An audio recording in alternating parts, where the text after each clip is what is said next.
Priatelia, viete, ako to je s tým ministerstvom kultúry dnes? Sú tam ľudia, ktorí prestali podporovať kvalitné projekty. Jeden z takýchto unikátnych projektov, ktorý nedostal žiadne peniaze, je festival Drama Queer. Takže si museli založiť zbierku na Donio, aby ste im vy a ja mohli pomôcť, aby sa tento festival uskutočnil. Ale verím, že tu nebude žiadny problém. Podporte festival Drama Queer, je to skvelá vec.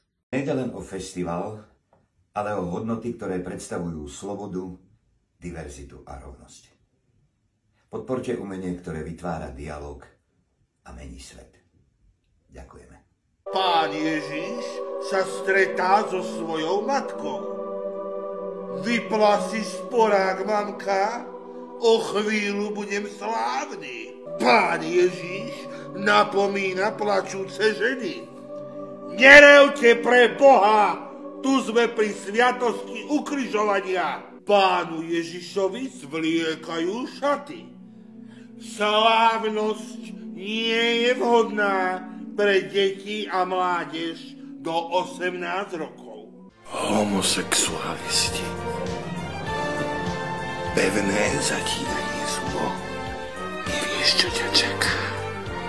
Vidíš niečo, čo si ešte nikdy predtým nevidel? Muža, čo miluje muža v celej jeho kráse. Priemerný muž, priemerná buzna, homosexuál, vidím ti až do mozgu, sexuálny styk proti prírode, do análneho otvoru, do ryti si strkáte. Moja žena má sestru. Vezmeš si ju, budeme rodina. Môžeme byť často spolu.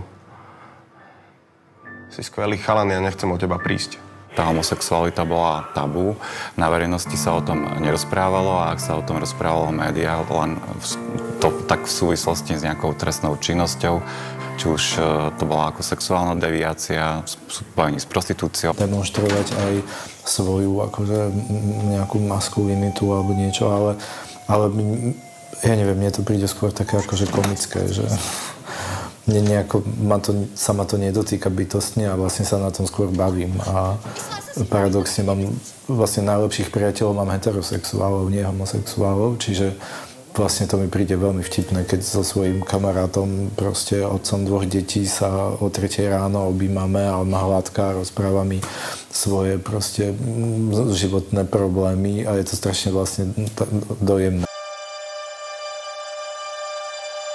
Mňa fascinuje proste nahota ako taká, ľudské nahé telo. Čiže ja s ním nikdy nechcem dosiahnuť ani provokáciu, ani šok, aj keď som si samozrejme vedomý, že v kontextoch spoločenských, politických a akýchkoľvek ďalších proste to narazí. Ešte stále to dokáže divákov na malom meste nejakým spôsobom šokovať, že sa 2 muži nebodaj poboskajú na javisku.